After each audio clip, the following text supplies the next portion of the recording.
se retrouve pour les sorties livresques du mois d'octobre. J'ai réussi à réduire à une 20aine de livres. On peut m'applaudir quand même parce qu'au mois d'octobre, il y avait énormément de sorties qui me plaisaient. J'ai eu beaucoup de mal à réduire, mais voilà, je me suis dit on va pas dépasser les 20, on va y arriver cette fois-ci et on a réussi. On a réussi à arrêter à 20. On est parti tout de suite avec le 1er octobre où va sortir Ruine de Marine Kelada au Netto Édition. Je vais vous lire le résumé qui est tout à fait splendide. Alors vous allez vous dire pourquoi Marine Kelada et que c'est en plus une romance. Mais parce que j'avais beaucoup aimé Doulahan et donc voilà. Enfin, c'était une romance aussi pourtant Doulahan, mais j'ai adoré. Donc là, on va aussi sûrement adorer. Reading Angleterre, décembre 2024. Liana Mastand. Je le vois depuis des mois, partout, tout le temps. Il me hante, il me passionne. Depuis qu'il m'apparaît, la vie n'a plus la même saveur. Tout est plus terne. Mes études d'histoire, mes relations, mon quotidien. Il m'appelle. Et moi, dans ma folie, je brûle l'envie de lui répondre, de m'approcher de lui, de le découvrir. En vain, il m'échappe, car il est de notre temps. Reading Angleterre, décembre 870, Rune. Je suis revenu. J'ai survécu aux montagnes du nord de Scandinavie, là où sévissent les plus sombres légendes de mon peuple. Plus personne ne m'attendait vivant. Mais je suis là, en Angleterre, et je rejoins les rangs de la grande armée scandinave. Les mêmes appellent le survivant, le protégé d'Odin, le favori des dieux. Rien n'est plus faux. Je suis maudit, damné, je suis un cauchemar. Alors, elle est mon seul espoir. Et le moment est venu d'aller la chercher, à plus de 1000 ans de moi. Voilà, donc c'est vraiment romance, mais voilà, vu que je note vraiment par rapport à l'auteur, je verrai les retours, et suivant les retours, voilà, je craquerai ou pas. Le 2 octobre, j'ai précommandé Agence Perdido le tome 1, les derniers retrouvés de Victor Dixon. Voilà, j'ai pas besoin d'en dire plus, c'est parce que c'est Victor Dixon. Je n'ai jamais été déçue par cet auteur. J'ai eu de bonnes lectures, d'excellentes lectures, mais aussi de bonnes lectures avec lui, donc je sais que je passerai quand même un bon moment. Ça n'est pas forcément à chaque fois des coups de cœur, mais je sais qu'à chaque fois je passe d'excellents moments. Et c'est aux éditions Bayard. Si je regarde en bas, c'est parce que j'ai l'ordinateur juste dessous, donc j'essaye de mettre pas trop loin, histoire d'être un peu en face de vous, mais voilà, je suis obligée de regarder un petit peu en dessous. Je sais pas comment, si je pourrais mettre l'écran sur l'ordinateur tout en filmant, je pense que c'est pas possible. Passons. Où atterrissent les objets qu'on égare chaque jour? Ce trousseau de clés qu'on pensait avoir glissé au fond de son sac, ou ce livre qu'on jurerait avoir laissé sur la table de chevet en s'endormant. Parfois, ce sont des personnes que l'on perd de vue, comme si elles s'étaient évaporées.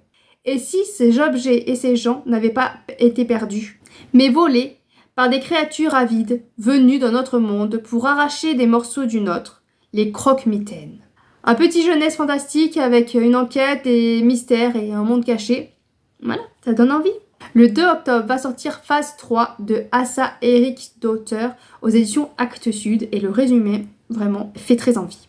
Une souris pète les plombs dans un labo de Boston. Un ancien juriste de 70 ans se tire une balle dans la tête à Paris. Un homme de 70 ans tue 9 personnes en ouvrant le feu dans le rayon d'enfants Ikea à Stoughton. Un résident d'une maison de retraite de Hull poignarde 4 de ses voisins de chambre. L'équipe de scientifiques de Rokonitz est sous le choc. Ils faisaient tous partie d'un essai clinique sur un médicament très prometteur contre l'Alzheimer. Tout comme 2000 autres personnes. Ça promet. Voilà, forcément, des scientifiques. On essaye de guérir, mais est-ce qu'on guérit réellement ? Le 2 octobre va sortir La femme de ménage, le tome 2, Le secret de la femme de ménage de Freda McFadden aux éditions J'ai lu, donc en livre de poche. Je l'attendais avec grande impatience, j'ai beaucoup aimé le tome 1 et donc je me procurerai le tome 2 en poche. Je l'avais écouté en audio, je crois que c'est celui-là que j'ai écouté en audio. Le problème c'est que je confonds avec 2 autres livres à chaque fois.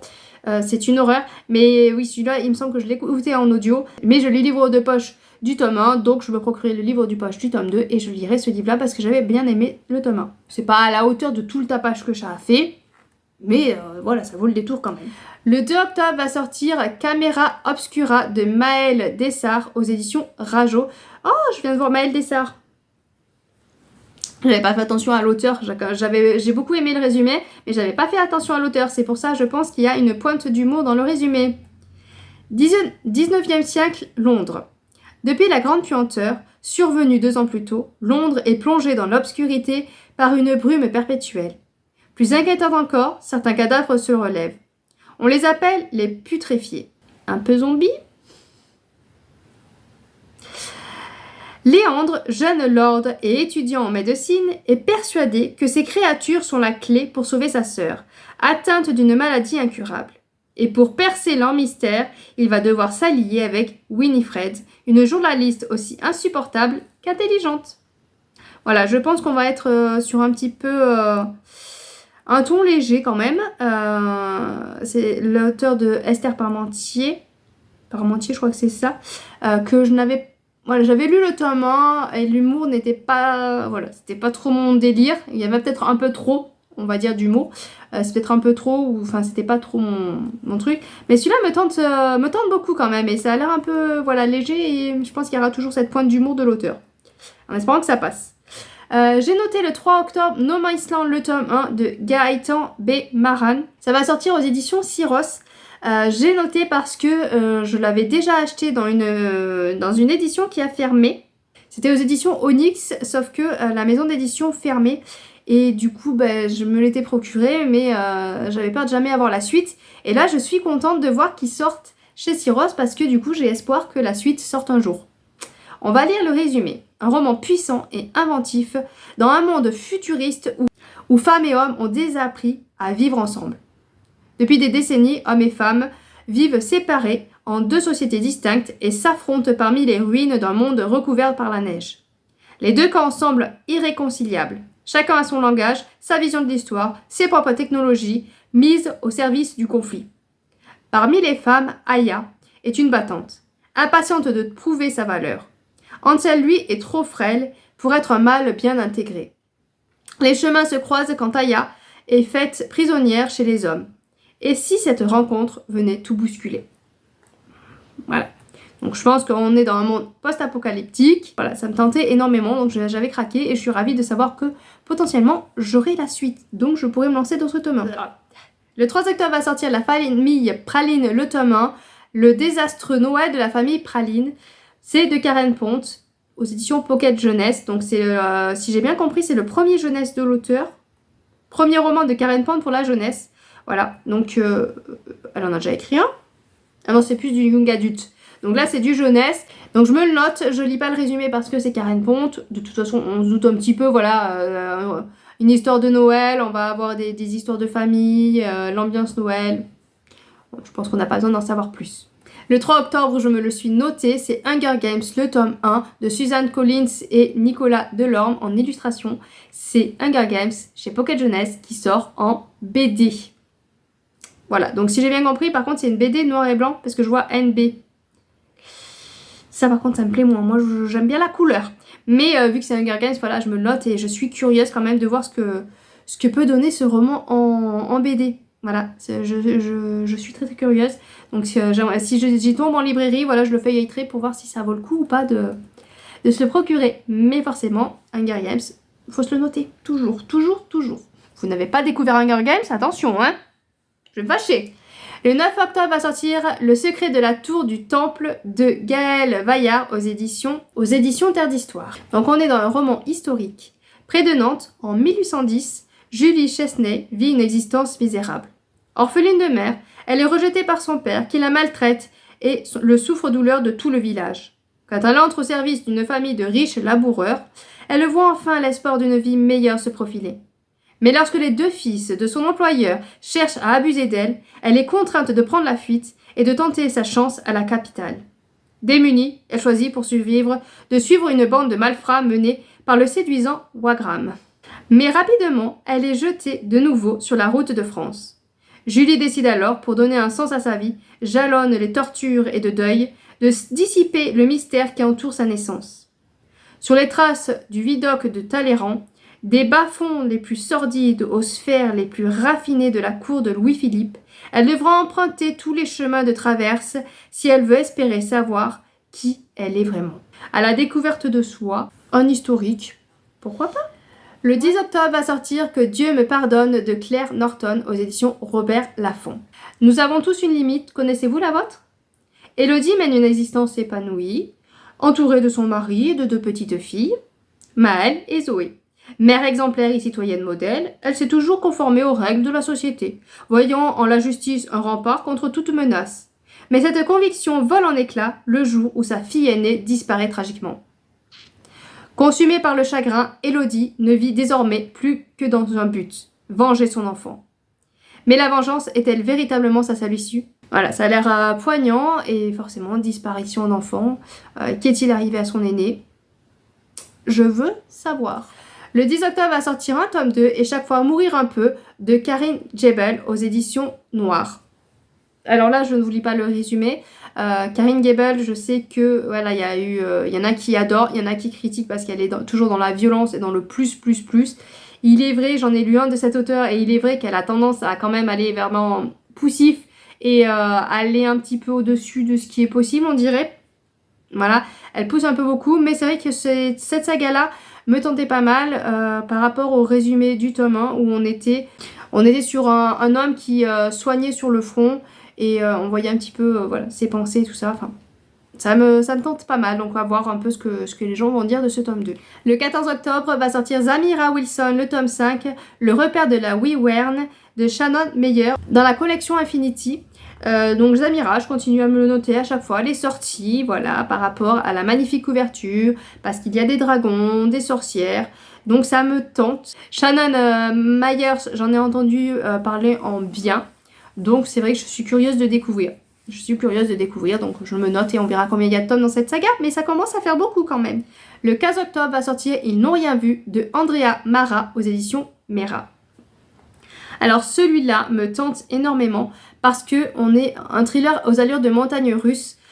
On est avec une jeune mère qui, bousculée par la foule, ses filles vont rentrer dans le train, mais elle ne va pas y rentrer. Et quand elle va prendre le prochain, elle va arriver à la gare et elle va pouvoir retrouver que sa petite fille de 2 ans. La grande a disparu. Voilà, il y a une fille de 2 ans et la grande, elle a 12 ans. Je sais plus exactement quel âge a la grande, j'arrive pas à voir son âge. Mais voilà, il y a 2 petites filles et la grande a disparu et la petite fille de 2 ans, elle ne parle pas bien, elle peut pas trop bien s'exprimer, elle ne sait pas elle peut pas expliquer ce qui s'est passé. Donc on va être avec cette mère qui va essayer de retrouver son aîné. Et ça a l'air vraiment prenant et passionnant. Avoir les avis et à bien se noter. Le 16 octobre va sortir Mémoire de la forêt, le tome 4, Saison des adieux de Michael Brun-Arnaud et Sanoé aux éditions L'École des loisirs. J'ai lu les 3 premiers tomes que j'ai énormément aimés. C'est vraiment des objets livres magnifiques. Ils sont vraiment très beaux. L'intérieur est avec des images en couleur. Vraiment magnifique, donc je ne peux que vous dire de vous pencher dessus. Je ne lis pas le résumé, c'est une suite de sagas c'est des livres qui peuvent se lire indépendamment, mais vraiment, voilà, lisez-les tous. Je vais être ravie de pouvoir clôturer cette saga et découvrir ce 4e tome bientôt. Le 17 octobre va sortir L'Appel des colombes de Martha Hall Kelly aux éditions Pocket. C'est une auteure que dont j'entends énormément de bien et je n'ai toujours pas découvert, mais il serait temps quand même. Paris 1940, les Colombes dorées, c'est le nom sous lequel Arlette Larue et Josie Arderson sont connues de la Gestapo alors qu'elles forment l'un des duos d'espionnes les plus redoutables de la résistance et s'attaquent sans relâche en plein Paris occupé au secret des mieux gardés du pouvoir nazi. Mais lorsqu'elles sont arrêtées et déportées au camp de Ravensbrück, en même temps que leurs proches, le prix à payer pour leur engagement est énorme. 10 ans plus tard, elles ont toutes les 2 survécu à l'enfer des camps, mais tandis que Josie traque les fugitifs nazis à travers le monde, Arlette, elle, tente d'oublier l'horreur. Pourtant, le destin va les réunir pour une dernière mission peut-être plus dangereuse encore que tout ce qu'elles ont traversé. Retrouver le médecin qui a pratiqué d'innommables expériences sur leurs proches à Ravensbrück. C'est le début d'une quête bouleversante pour obtenir justice et protéger ceux qu'elles aiment. Voilà, Seconde Guerre mondiale, avec toute l'horreur que ça a provoqué. Je me note toujours, voilà, je sais pas pourquoi, je suis passionnée par ce sujet, de voir jusqu'où l'homme a pu aller, jusqu'où l'homme peut aller et continue à aller malgré les écrits, malgré tout ce qu'on nous montre, il y a toujours des hommes comme ça et enfin...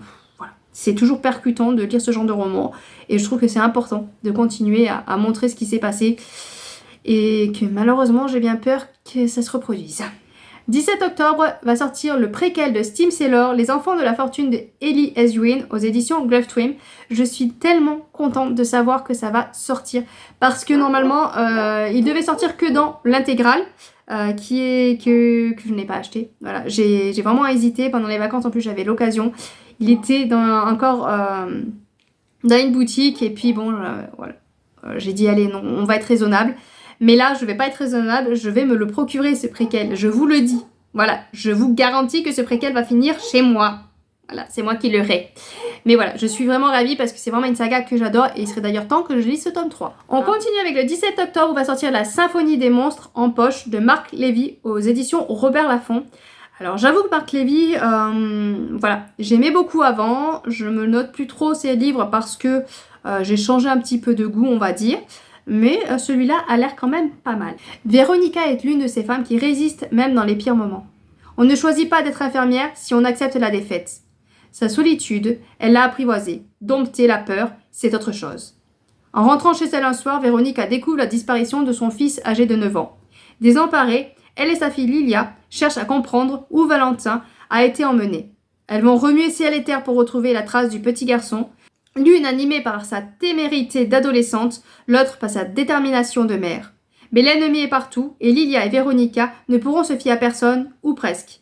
Ensemble, elles vont tenter de déjouer la Symphonie des monstres, un projet bien plus terrifiant qu'une fiction. Au cours d'une aventure peuplée de personnages inoubliables, une mère et sa fille vont réapprendre à se connaître et à s'aimer. Voilà, disparition d'enfants et lien d'une mère avec sa fille, que demander de plus. Le 24 octobre va sortir Runborn le tome 2, Else de Ariel Holz aux éditions Gulfstream. Je n'ai pas lu le tome 1, mais je compte bien me procurer le tome 2. Voilà.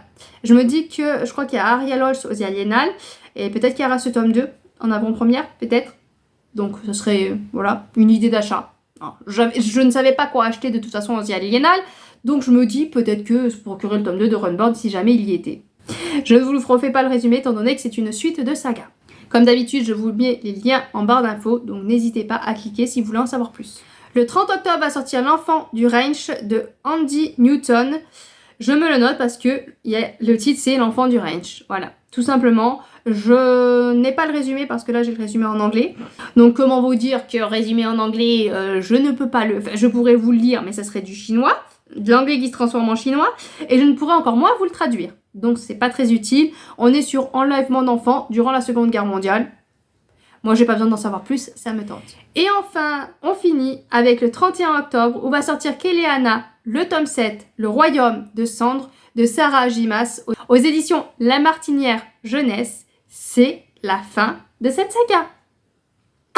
Voilà, donc il y a beaucoup de monde qui attendait la fin avec impatience. La voici, la voilà, elle est enfin là, la fin de la saga. Donc je vais pouvoir continuer la saga. J'ai lu que le premier tome, hein. Mais comme d'habitude, j'ai lu le premier tome et je me suis dit je vais attendre que toute la saga soit sortie avant de continuer. Chose faite, je vais pouvoir continuer. Mais il va falloir se procurer 7 tomes. Donc voilà pour les sorties du mois d'octobre. Il y en a encore beaucoup. N'hésitez pas à aller voir les copines qui vont vous parler sûrement d'autres livres. Bon, il y en a certains, je pense, comme Kéléana ou comme celui de Victor Gleeson. Voilà, on va en parler toutes. Mais c'est voilà, c'est les auteurs un petit peu phares de cette sortie du mois d'octobre. Sur ce, n'hésitez pas à me dire ce que vous avez repéré. Hein, si vous avez repéré les livres que moi j'ai dû supprimer pour éviter de faire une vidéo d'1 heure. Donc n'hésitez pas de laisser en commentaire les livres que vous avez récupérés et qui vous tentent le plus pour ce mois d'octobre. Je vous souhaite de bonnes lectures et à bientôt bien sûr.